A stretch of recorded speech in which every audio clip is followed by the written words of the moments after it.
With endocrine. Okay, एक एक hormone को हम लेके हमारे टॉपिक को हम कंप्लीट करेंगे और कंप्लीटली हम चीजों को समझेंगे। देखिए, फर्स्ट हार्मोन कौन सा है? प्रोलैक्टिन।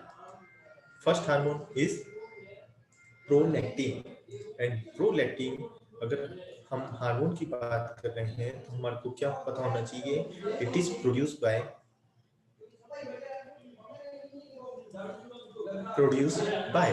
मीन्स, एक चीज ध्यान रखिए, हम अभी क्लास के सारे नोट्स आप साइमल्टेनियसली मेरे साथ के साथ बनाते रहिए। वो चीज अलग है, होमियो एकेडमी से हम पीडीएफ फॉर्मेट में नोट्स आपको प्रोवाइड करवाते ही करवाते हैं, बट आपको अपने नोट्स साथ के साथ प्रिपेयर करने ही करने हैं, क्योंकि हम लाइव क्लासेस में हैं। तो produce by, prolactin is produce by, answer is anterior pituitary. But हम एआईपीजीटी का एग्जाम फाइट करने वाले हैं, तो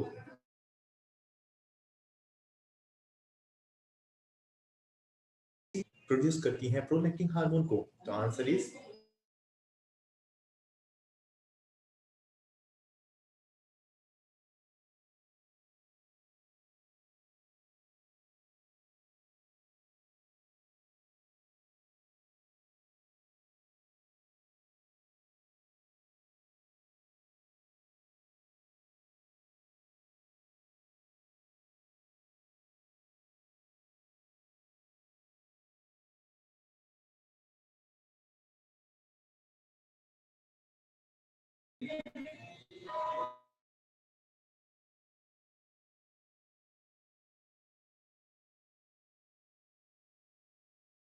हम बात कर रहे थे प्रोलैक्टिन, प्रोलैक्टिन के फंक्शंस की बात कर रहे हैं। Functions of the prolactin, first function of the prolactin hormone is induce और maintain, induce and maintains the lactation.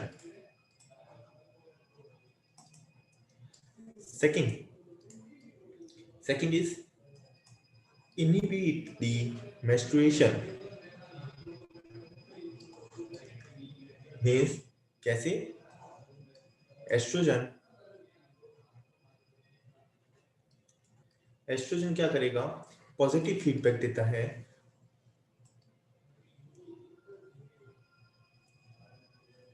Doctor प्रिया। कहाँ से रिपीट करना है? प्रोलैक्टिन से हमने स्टार्ट, हार्मोन से स्टार्ट किया है। हाँ तो सर, स्टार्टिंग से produce by anterior pituitary and anterior pituitary में कौन, which cells produce the prolactin hormone? Answer is lactotroph cells. Okay, specialised group of cells होती है जो कि एंटीरियर पिट्यूटरी में है। उस सेल्स ग्रुप ऑफ सेल्स का नाम क्या है? Lactotroph cells. Lactotroph cells, and lactotroph cells क्या प्रोड्यूस करेंगी? Prolactin hormone. लैक्टोट्रोफ सेल्स पे ही हमारा ये जो एस्ट्रोजन्स हैं वो क्या एज ए पॉजिटिव फीडबैक की तरह काम करता है। क्या करता है? As a positive feedback mechanism की तरह वर्क करता है। इसीलिए इसीलिए क्या होता है, इसीलिए यहाँ पे लैक्टोट्रोफ सेल्स पे पॉजिटिव फीडबैक आने से क्या सिक्रीट होगा? हमारा prolactin hormone. And prolactin hormone जब भी सिक्रीट होगा तो वो प्रोलैक्टिन क्या करेगा? Inhibit the menses, inhibit the menses. Okay, then third is inhibit the gonadal steroidogenesis.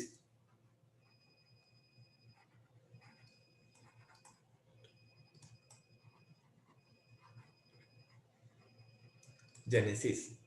Okay, अब ये तो हुआ बेसिक फंडे जो कि हम फिजियोलॉजी में भी देखेंगे। तो अगर इतनी सारी चीजें अपने को पता है तो हमारे को, जो हम प्रैक्टिस ऑफ मेडिसिन वाइज बात कर रहे हैं, तो हमारे को क्या पता होना चाहिए? Hyper prolactinaemia.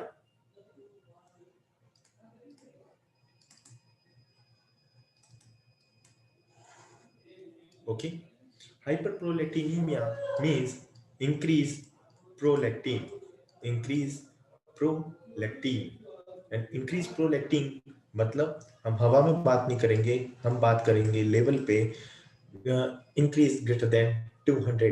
तो बात आएगी नॉर्मल रेंज की कि सर नॉर्मल रेंज क्या है, तो normal range is 5 to 25 microgram पर लीटर। ओके, कोई कंफ्यूजन नहीं यहाँ पे। अब इतना हमारे को सबको पता है, ये हमारा हाइपोथैलेमस एंड हाइपोथैलेमस से हमारे को नेगेटिव फीडबैक कौन देता है जो कि प्रोलैक्टिन को डिक्रीज करेगा। नेगेटिव फीडबैक कौन देगा, वो देता है हमारा डोपामीन। कौन देता है, डोपामीन। ओके, तो फर्स्ट कुछ ड्रग्स हैं जो कि डेवलप करती हैं हाइपरप्रोलेक्टिनीमिया को। ठीक है, किस तरीके से वो जो ड्रग्स, अपने को सिंपल फंडा पता होना चाहिए कि डोपामीन क्या करता है, नेगेटिव फीडबैक देता है एंड प्रोलैक्टिन को डिक्रीज करके रखेगा। बट जो डोपामीन को इनिबिट करे, जो डोपामीन को इनिबिट करे, वो सारी ड्रग क्या करेंगी, हाइपरप्रोलेक्टिनीमिया डेवलप करेंगी। यस और नो? यस। तो इसके अंदर टिपिकली कौन सी आती हैं, जो कि एंटी साइकेट्रिक ड्रग्स होती हैं, वो सारी डोपामिनर्जिक ड्रग होती है, इनिबिटरी ड्रग्स होती है। ठीक है, तो वो सारी क्या होंगी, डोपामिन इनिबिटर्स होती है। तो डोपामिन अल्टीमेटली इनिबिट हो जाएगा। तो डोपामिन एक्चुअली क्या करता था, इनिबिट करता था प्रोलैक्टिन को। और डोपामिन अगर नहीं रहेगा तो इसके ऊपर इनिबिशन नहीं आएगा, तो प्रोलैक्टिन लेवल क्या होने लगेगा,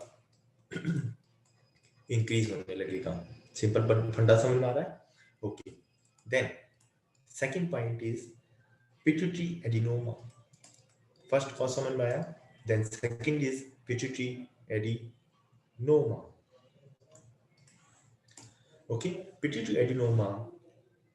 और यहीं से हमारा क्वेश्चन बनता है मोस्ट कॉमन कॉज। तो most common cause is pituitary adenoma. But बच्चों वाला क्वेश्चन नहीं आता है। क्वेश्चन क्या पूछते हैं, most common cause of the pituitary adenoma. Question क्या पूछा गया, most common cause of the hyperprolactinemia का अगर क्वेश्चन पूछा जाता है तब तो आंसर जाएगा हमारा क्या, पिट्यूटरी एडिनोमा। बट हमारे को क्वेश्चन क्या पूछा जाता है, most common type of the pituitary adenoma is prolactinoma.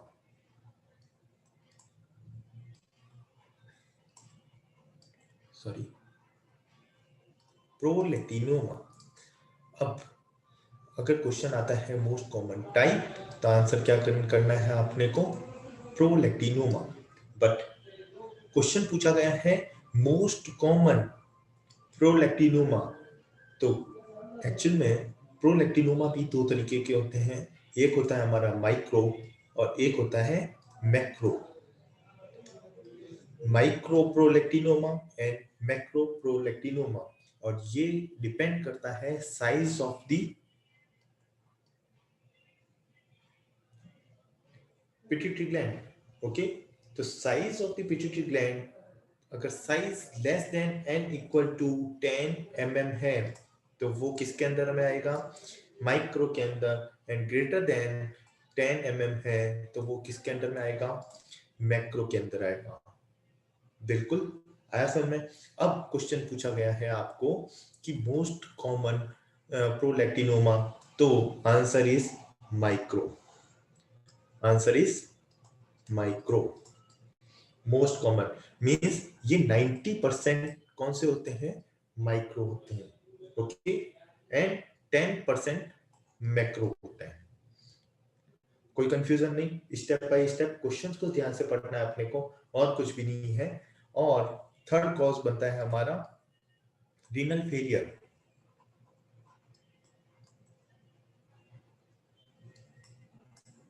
Renal failure. Okay okay, then एक क्वेश्चन का आंसर देखिए, क्वेश्चन किस तरीके से पूछा गया था। क्वेश्चन ये एम्स का क्वेश्चन है। क्वेश्चन क्या आया था, pituitary macro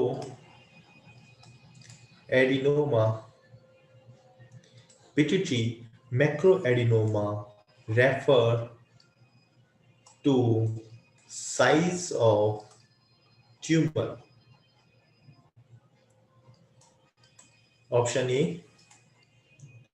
1 centimetre, option B 10 centimetre, option C 0.1 centimetre, option D 10 metre. Answer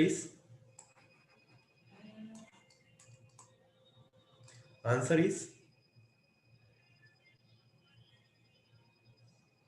answer is definitely 1 centimetre, क्योंकि हम बात कर रहे हैं मैक्रो की, एंड मैक्रो के लिए मैंने क्या बताया था, ग्रेटर देन 10 मिलीमीटर साइज होनी चाहिए।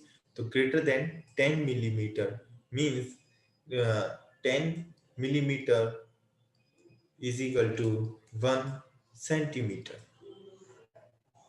ओके, तो हमारे को थोड़ी बहुत बेसिक मैथ आनी चाहिए। तो अब हम आगे चलते हैं और हम बात करते हैं इनके क्लिनिकल फीचर्स की। अब हम बात करते हैं इनके क्लिनिकल फीचर्स की। तो क्वेश्चन क्या पूछा जाता है, क्वेश्चन यही पूछा जाता है, मोस्ट कॉमन सिम्टम। ओके, तो answer is galactorrhoea.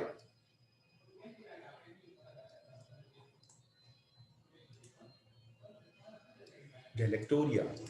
Then second is amenorrhea. Then third is loss of libido.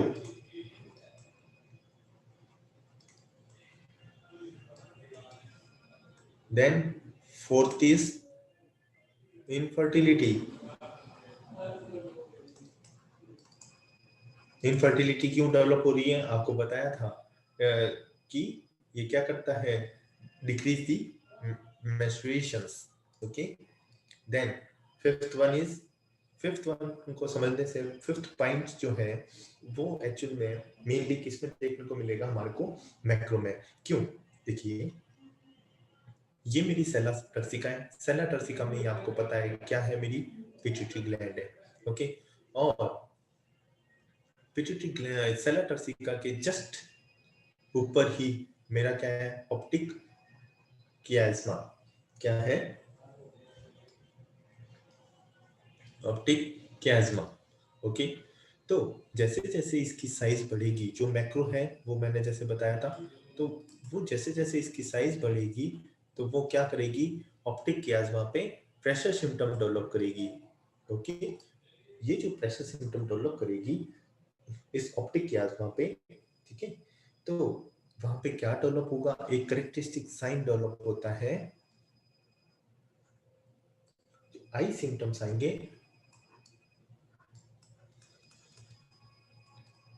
ये जो आई सिम्टम आएंगे इसको हम क्या बोलेंगे, यहाँ पे हम बाई टेम्पोरल हेमियोपिया।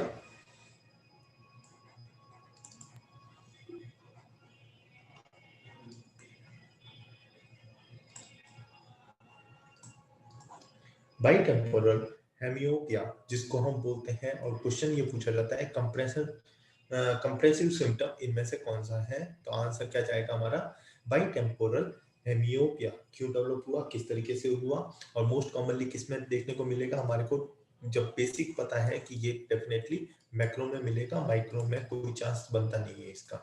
ठीक है, प्रेशर सिम्टम इसी में बनेगा।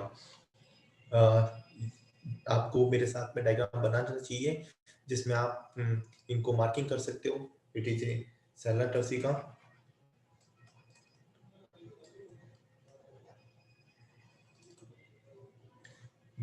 this is a pituitary gland, okay, and this is optic chiasma.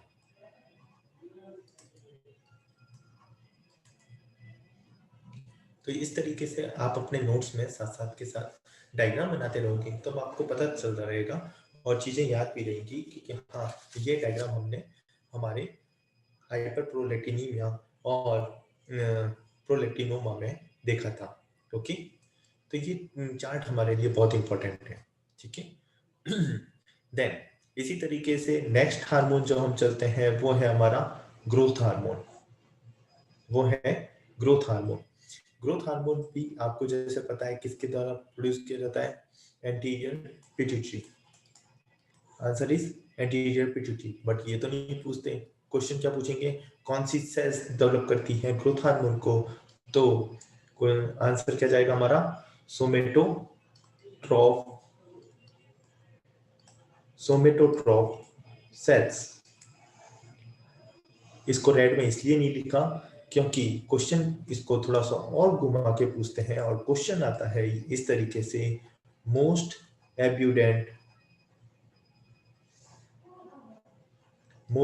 abundant cells in pituitary। तो आंसर क्या बनेगा हमारा, सोमेटोट्रॉफ सेल्स। ओके, तो यही फायदा होता है क्लासेस अटेंड करने का कि हमारे को पता चलता है कि क्वेश्चंस कहाँ से डेवलप मिल रहा है। तो यहाँ पे हम क्या करवाते हैं, डायरेक्ट आपकी स्पून फीडिंग कि क्वेश्चन किस तरीके से डेवलप हो रहे हैं। ओके, देन अब ध्यान से देखिए कि इंक्रीज ग्रोथ हार्मोन फिजियोलॉजिकली मिलता है।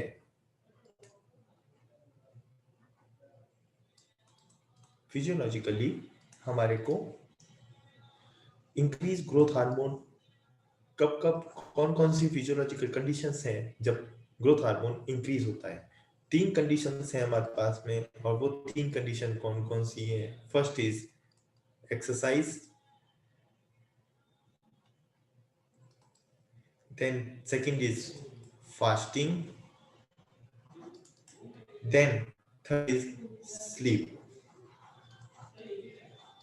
तब आप कहेंगे कि एक्सरसाइज भी हम करते हैं, कभी कभी फास्टिंग भी करते हैं और नींद तो इतनी लेते हैं। तो नींद के बाद में ग्रोथ हार्मोन इंक्रीज हो जाने से हमारी हाइट तो बढ़ती जानी चाहिए और भी बढ़ती जानी चाहिए, बट ऐसा नहीं होता है। अब आप कहेंगे ऐसा क्यों सर, तो इसका आंसर समझिए।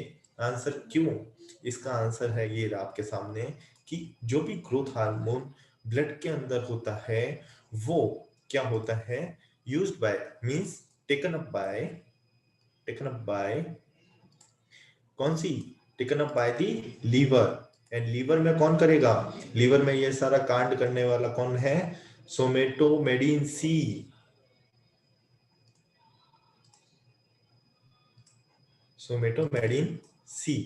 ओके, देन ये इसको टेकन अप करने से क्या प्रोड्यूस करेगा, प्रोड्यूस क्या प्रोड्यूस करेगा, ये प्रोड्यूस करता है insulin like growth factor 1। Insulin like growth factor 1 and insulin like growth factor IGF किस पे वर्क करता है, हमारे सॉफ्ट टिश्यूज मींस पेरिफेरी पे वर्क कौन करता है, हमारा IGF-1। तो सॉफ्ट टिश्यूज पे वर्क कौन करेगा, IGF-1। एंड बोन पे जहां पे ग्रोथ होनी है वहां पे कौन काम करेगा, IGF-1। मींस आपको ये चीज समझ में आ गई है कि growth hormone directly peripheral tissues पे वर्क नहीं करता है। कौन पेरिफेरी पे वर्क करता है, हमारा IGF-1। तो ग्रोथ हार्मोन कितना भी बढ़ जाए तो वो डायरेक्टली वर्क नहीं करता है, तो बॉडी को जितना रिक्वायरमेंट होता है उसके अकॉर्डिंग चीजें चलती हैं। तो IGF-1 हमारे लिए इंपॉर्टेंट है। ओके, अब ये तो बेसिक फंडेज होते हैं, तो बेसिक फंडा क्लियर हो गया है आपका। अब एक चीज समझिए, जहां पे ग्रोथ हार्मोन इंक्रीज हो तो हमारे को ग्रोथ हार्मोन इंक्रीज कौन से लेवल पे मिल रही है, कौन से एज ग्रुप में मिल रही है। ग्रोथ हार्मोन इंक्रीज हमारा देखिए एपिफाइजियल फ्यूजन, जो हमारे लॉन्ग बोन के एपिफाइजियल फ्यूजन के बिफोर, अगर बिफोर अगर ग्रोथ हार्मोन इंक्रीज मिल रहा है तो वहां पे क्या डेवलप होगा, गिगेंटिज्म। ओके, एंड एपिफाइजल फ्यूजन्स के आफ्टर ग्रोथ हार्मोन इंक्रीज मिल रहा है तो वहां पे क्या मिलेगा हमारे को, एक्रोमेगाली। तो ये दोनों वर्ड किस पे डिपेंड करता है, एपिफाइजल फ्यूजन के बिफोर है या आफ्टर है, बिफोर है या आफ्टर है। तो ये बेसिक फंडा क्लियर रखना, तब आपको समझ में आएंगे इसके क्लिनिकल फीचर्स। तब आपको समझ में आएंगे कि क्लिनिकल फीचर्स कौन कौन से हैं, tall stature, second large digit, then third is the prognathism,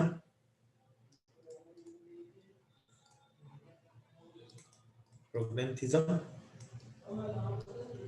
Okay, prognathism means the protrusion of the jaw,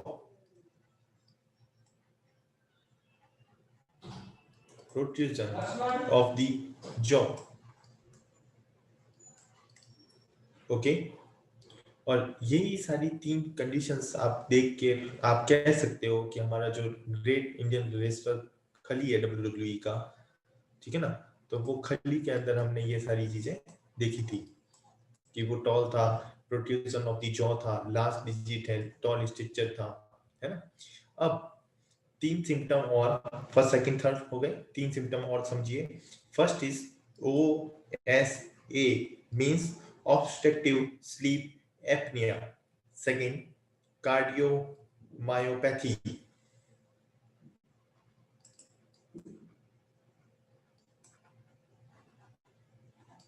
cardiomyopathy, and third one is diabetes mellitus due to the insulin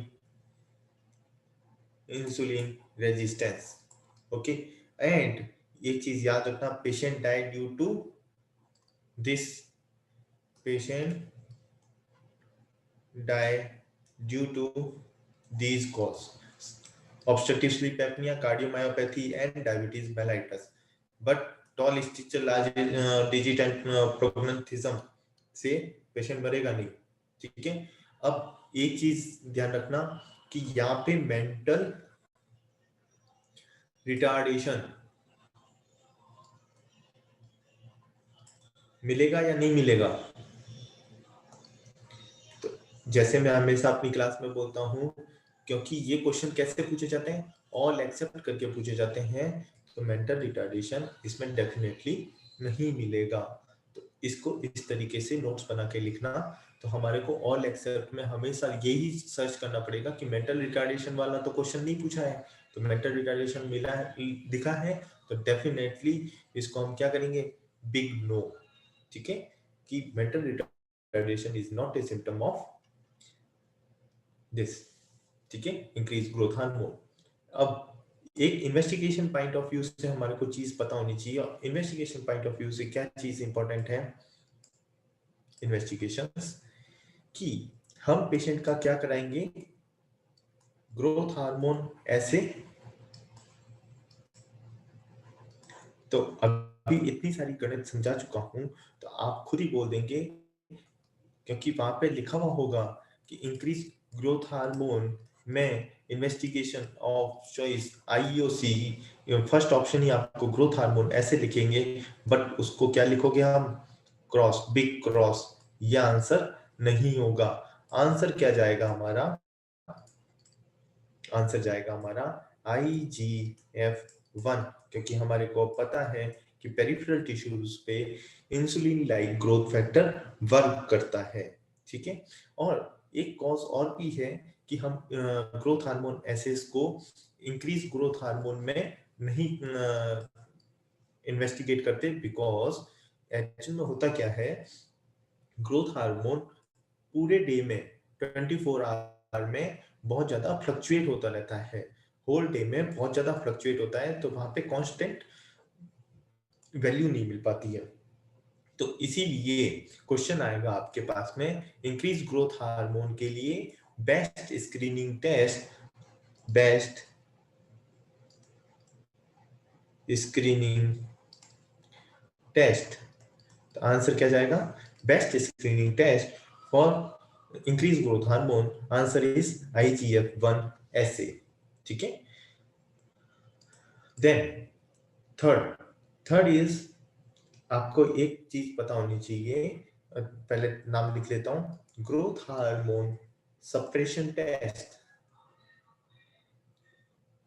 suppression test. तो third test को समझने की कोशिश करना, growth hormone suppression test. और ये question किस तरीके से पूछा जाता है? क्वेश्चन पूछा जाता है कंफर्मेटरी टेस्ट। कंफर्मेटरी टेस्ट,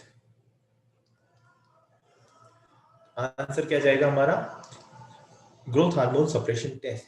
और हमारे को एक बेसिक फंडा पता है कि growth hormone is inversely proportional to the glucose. Okay,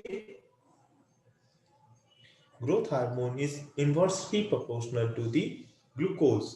Okay, means हम पेशेंट के साथ में जैसे जैसे ये चीज देखो, जैसे जैसे हमारा ग्लूकोज लेवल बढ़ेगा वैसे वैसे क्या होगा? ग्रोथ हार्मोन लेवल डिक्रीज होगा। ये हमारे को बेसिक फंडा क्लियर हो गया।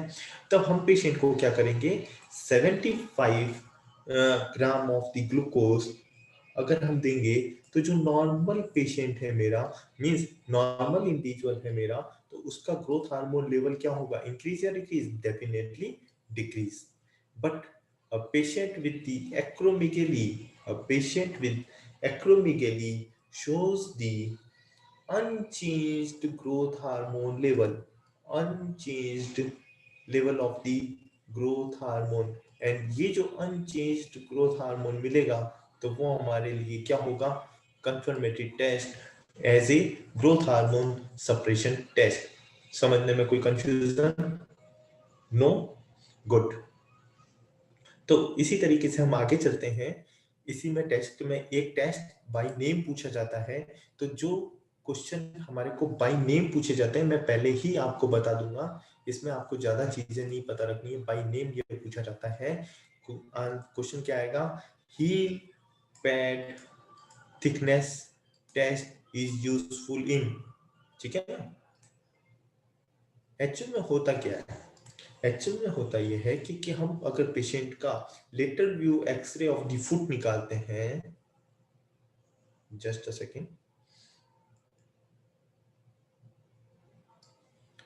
तो ये इस तरीके का दिखता है जो कि नॉर्मल है। बट जहां पे मैंने क्या बोला था, IGF-1 कहां पे काम कर रहा है, ये जस्ट अ सेकेंड, यहाँ पे सॉफ्ट टिश्यूज पे वर्क कर रहा है। तो सॉफ्ट टिश्यू पॉलिफरेशन करेगा, तो सॉफ्ट टिश्यू पॉलिफरेशन करेगा तो क्या होगा? तो क्या डेवलप होगा? ये देखिए, अब मेरा एक्स दिखेगा आपको।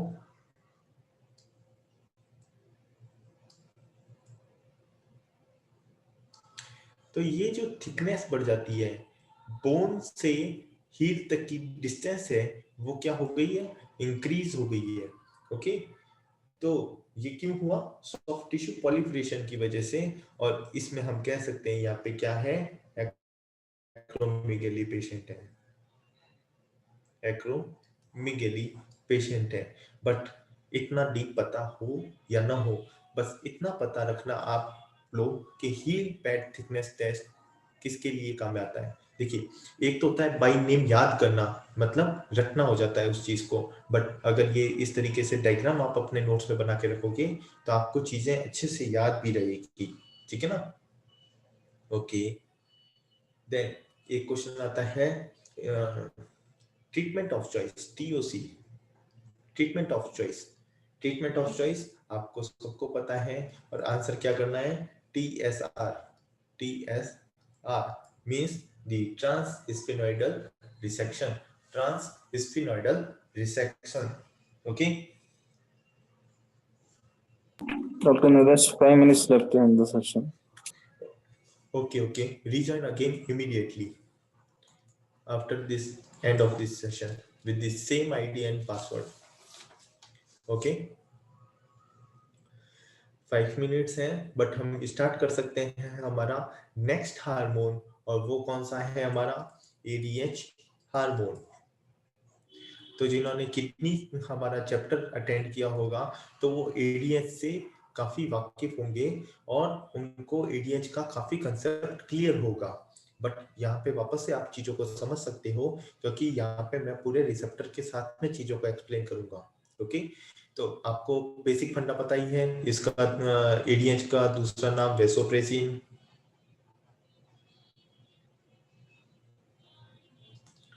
ठीक है, कोई नहीं पूछता, इतना पता होना चाहिए कि ये हमारा पोस्टीरियर पिट्यूटरी से सिक्रीट होता है एंड स्टोर्ड रहता है यहाँ पे मेनली। तो सुपर ऑप्टिक न्यूक्लियस से आता है वैसे तो मेनली, ठीक है ना। ओके, तो आता कब है ये? एक्चुअल में जब भी हमारा डिहाइड्रेशन होगा, अगर बॉडी में डिहाइड्रेशन होगा तो वो क्या करेगा, रिलीज करेगा एडीएच को। अब एडीएच आके क्या नौ की तेरह कर रहा है, एडीएच आके वो वर्क करेगा हमारी कलेक्टिंग डक्ट के ऊपर। क्या करेगा, कलेक्टिंग डक्ट के ऊपर आके वर्क करेगा एंड वर्क करके वहां पे क्या करेगा, इंक्रीज वाटर रीएब्जॉर्प्शन। ये तो आपको बेसिक फंडा क्लियर है, ठीक है।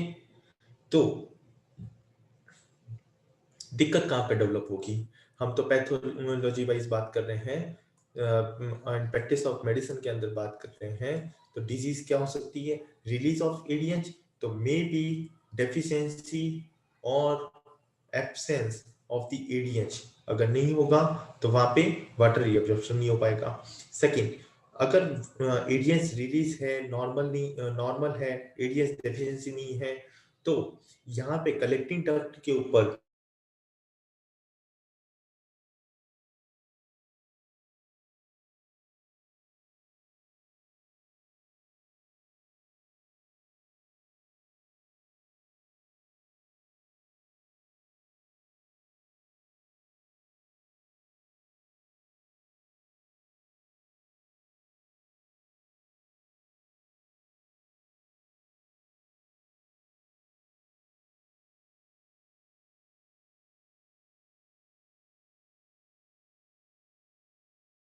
Dr. Nilesh, resistance develop. you are not audible.